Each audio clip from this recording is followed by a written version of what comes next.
Bonjour, bonjour et bienvenue sur le plateau de Bâti-Journal TV. Nous sommes à Nancy, Forum international Construction Bois 2024. Et avec mes deux invités, nous allons parler innovation, innovation urbaine et innovation dans la manière de faire de l'habitat temporaire. Pour en parler avec moi, Sylvain Fourel, bonjour. Bonjour. Sylvain, vous êtes le dirigeant de Selvéa. Selvéa, qu'est-ce que c'est ? Selvéa, c'est une entreprise de construction de bâtiments modulaires qui est située près de Montpellier, qui existe depuis 2006 et qui compte aujourd'hui à peu près 65 salariés. Et vous essaimez sur toute la France ? Et on travaille depuis Montpellier à installer des bâtiments dans toute la France, effectivement. À côté de vous, Laurent Pillot. Laurent, bonjour. Bonjour. Vous êtes architecte chez Virtuel Architecte ou Architecture, je ne sais plus. Virtuel Architecture. Virtuel Architecture, est-ce que vous pouvez nous présenter l'agence ? Virtuel Architecture, c'est une agence qui a 35 ans, qui fait que du logement social. Une dizaine de salariés. On travaille principalement sur l'Île-de-France, mais on essaime dans toute la France.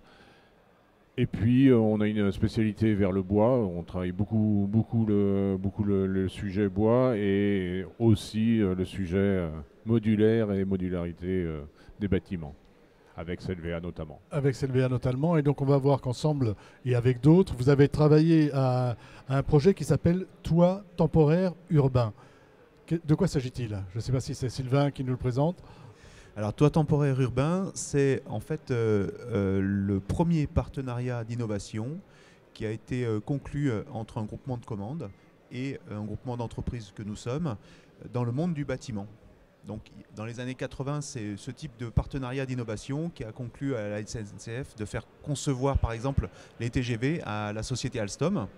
Donc, en fait, au départ, c'est un groupement de commandes qui a un besoin spécifique, qui n'est pas capable d'y répondre avec les produits qui sont sur le marché et qui demande à un groupement d'entreprises de répondre à ce besoin en inventant quelque chose qui n'existe pas auparavant. Alors là, le besoin, c'est quoi ? Donc le besoin, c'est de pouvoir construire des bâtiments qui sont conformes et confortables comme des bâtiments traditionnels, mais de les construire en fait pour s'installer sur un site qui va être un site temporaire. Donc on parle d'une temporalité qui est de 5 ans, 10 ans, d'accord ? Mais là, le bâtiment va être construit pour pouvoir derrière être démonté et réinstallé en fait sur un autre site. Alors en totalité ou en partie. Et c'est des bâtiments qui vont avoir pour vocation de faire du logement, de l'hébergement ou du bureau pour répondre à des besoins très divers, comme des besoins pour les bailleurs sociaux, des besoins pour des associations pour faire de l'hébergement d'urgence par exemple, ou pour répondre à des besoins de bureaux pour des sociétés. Et ça n'existait pas. Enfin, ça n'existait pas. Disons qu'il y avait vraiment besoin de créer le système que vous décrivez pour pouvoir répondre à ce type de besoin. On n'avait pas d'offre sur le marché. Oui, tout à fait. En fait, des bâtiments qui sont capables d'être montés et démontés facilement, qui répondent à la réglementation environnementale RE 2020, donc la nouvelle réglementation environnementale, ça n'existe pas aujourd'hui sur le marché. Alors pour y répondre, vous êtes parti sur le bâtiment modulaire. Est-ce qu'on aurait pu faire autrement ? Aujourd'hui, quand on réfléchit et que le programme, c'est quoi ? C'est dire, on vous demande de construire sans site, puisque vous n'avez pas de site prescrit, sans programme, puisque vous n'avez pas de programme. Je ne vois pas comment on pourrait faire, et en plus qu'il soit démontable. Donc on était obligé de partir d'un module qu'on puisse dépliquer pour qu'on puisse l'adapter à chaque fois. Et en plus, ce module, il faut qu'il soit déplaçable. Donc ça donne une contrainte de plus pour qu'on puisse à chaque fois le sortir et le remettre. On est obligé d'avoir une brique de base. Oui, c'est une brique de base. La brique, c'est le module. La brique, c'est le module. C'est ce qu'on voit à l'écran. Oui. Est-ce qu'ils sont tous semblables Alors, est-ce que vous prévoyez en fonction des sites, en fonction du contexte, puis c'est quand même important pour l'architecte, de faire un peu autrement en termes de design et autres. En fait, on part d'un module qui est assez petit, qui fait 3 mètres par 6 mètres, et ça va permettre de l'agencer. Le 3 mètres par 6 mètres, l'intérêt c'est que c'est un double carré. Donc le double carré, ça permet de faire un tatami et de retourner le troisième module de l'autre côté et d'épaissir le bâtiment. Après, on a aussi la possibilité, en fonction des sites, de créer des façades différentes. C'est ce qu'on voit sur la photo. C'est qu'on a deux types de façades. Là, on a deux types de façades. Donc, on pourra adapter de ce côté-là. Et après, nous, effectivement, on crée un catalogue de modules qui permet à chaque fois de partir d'un certain nombre de 17 modules qu'on a de base et de créer ces bâtiments comme des briques différentes. Voilà. Et ces modules ne sont pas forcément fermés sur les quatre côtés, hein. Ils peuvent s'assembler, c'est ça? Oui, tout à fait. On a des modules effectivement qui font des modules d'angle, par exemple, qui vont avoir 2 murs, et puis d'autres modules qui vont avoir un mur, ou des modules qui n'ont pas de mur du tout, qui vont être insérés à l'intérieur du bâtiment. Et donc avec cette déclinaison de 17 modules types, qui sont les seuls 17 modules qui pourront être construits dans ce projet, on peut faire une variété infinie en fait, de bâtiments. Et leur petite taille leur permet également de s'adapter très bien sur différents types de terrains, avec différentes dimensions de terrain, puisque une des problématiques que l'architecte rencontre dès qu'il commence un projet, en fait, c'est d'adapter la forme du bâtiment et les hauteurs du bâtiment en fait, au terrain qui lui est donné. Vous avez travaillé sur des exemples types de projets que vous pourriez avoir pour essayer de définir? Oui, bien sûr. On a déjà des programmes types. Déjà, on a travaillé sur plusieurs typologies, plusieurs types de terrains qu'on avait pour voir si ça s'adaptait bien. Aujourd'hui, on a fait ce qu'on appelle des grappes, c'est-à-dire qu'on a agencé nos différents modules pour créer des grappes qui fonctionnent. Après, on espère avoir créé un modèle qui, demain, sera réadaptable, puisque le principe, c'est que notre client, Toit Temporaire Urbain, achète les modules et demain, ils peuvent les donner à un autre concepteur, une autre agence d'architecture, qui va prendre le principe. Qui va prendre le relais. Et qui fera sa propre. Et on espère qu'ils feront quelque chose de bien avec. Oui. C'est la gageure. C'est la gageure. Comment l'architecte que vous êtes travaille le module? Parce que c'est pas si simple que ça de faire de l'architecture avec un module de 3 mètres sur 6. Oui, comment on s'accapare En fait, c'est pas si compliqué que ça. Quand on voit que quand on fait un bâtiment, très souvent, on répète des formes. Quand on fait des logements, on a une typologie type et on va la répéter. Après, il faudrait arriver à trouver le modèle et la trame intérieure qui fasse que quand on répète, on tombe sur un module. Et on tombe très vite sur du modulaire. La difficulté, c'est de ne pas retomber dans l'image du modulaire tel qu'on le connaît, avec les baraquements de chantier qu'on voit partout. Donc il faut s'échapper de ça. Voilà, il faut sortir de ça, il faut donc travailler quand même un petit peu sur... Et c'est d'où le principe de sortir, avec notre histoire de tatami, de sortir de l'épée, parce que le bâtiment type bureau de chantier, il va se décliner que dans un sens, en linéaire, avec la possibilité d'élargir les bâtiments en faisant du tatami.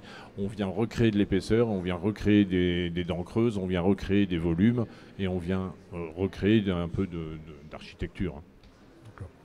Sur le mode constructif, on est systématiquement en bois. Oui, tout à fait. En fait, le bâtiment modulaire en fait, est entièrement construit en bois, c'est-à-dire qu'on est sur des planchers bois, des murs en bois et des charpentes qui sont également en bois. Tous les bois sont sourcés en fait dans une scierie des Cévennes, puisque nous sommes sur Montpellier, et donc on a fait de l'approvisionnement court. Et tous les bâtiments sont également isolés avec des matériaux d'isolation biosourcés, donc de la ouate de cellulose et de la fibre de bois, de manière à avoir une exemplarité environnementale qui aujourd'hui est assez difficile à battre. C'est-à-dire ? Là, par exemple, si on parle vous avez calculé un poids carbone. C'est ça. En fait, vous stockez, les bâtiments tels que nous les construisons, donc pour TTU, sont des bâtiments qui répondent à la réglementation environnementale 2020, avec un seuil de 2028 qui est d'ores et déjà atteint aujourd'hui et qui permettra d'atteindre dans quelques années en fait, le seuil 2031 quand on aura les fiches de données environnementales sur les produits aujourd'hui sur lesquels on ne les a pas et qui pénalisent en fait, le score environnemental. Ça, vous êtes pénalisé parce que tous les produits ne sont pas encore possesseurs de leurs fiches. Donc l'avantage, c'est de pouvoir le démonter.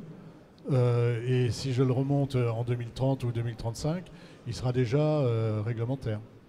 il sera déjà réglementaire et en plus, comme ça va être de la réutilisation d'un produit, il aura encore un score amélioré même, puisque en fait, on fait du réemploi en fait, avec ces bâtiments modulaires. Parce que comment ça va se passer? Donc on imagine, on construit, 5 ou 6 ans après ou 10 ans après, on va déconstruire parce qu'on n'aura plus besoin. Ça repart chez vous, vous les rénovez, vous les repeignez, je ne sais pas, je dis des bêtises. Alors en fait, vous changez l'intérieur s'il y a eu des problèmes, et ça repart ensuite sur un autre projet.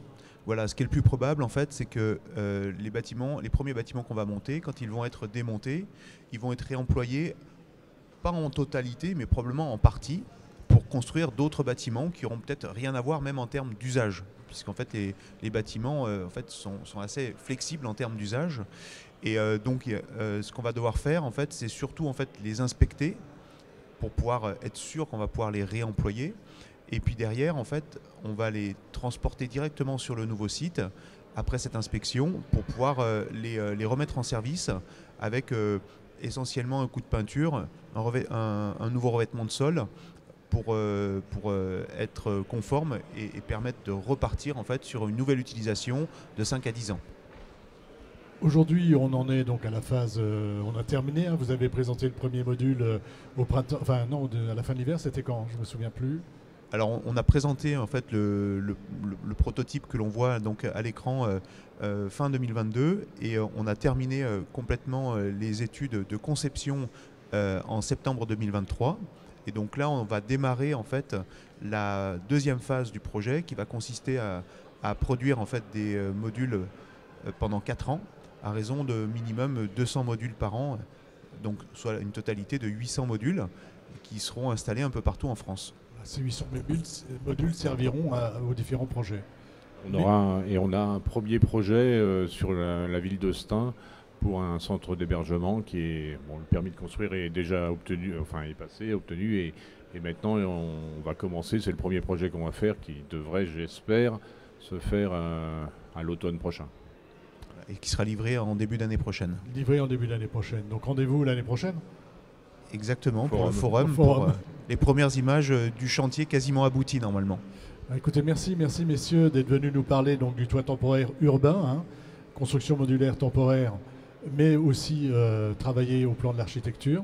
BMM. PMM. Oui, bâtiment mobile et modulable. Gardez le micro. Attends. Bâtiment mobile et modulable. Bâtiment mobile et modulable. Merci messieurs. Merci. Une émission, un petit temps d'échange à retrouver, comme tous ceux que nous enregistrons ici, sur notre site internet Bâti Journal TV et sur les sites internet du Forum Bois Construction, bien évidemment, et de France Bois Forêt. Merci à vous.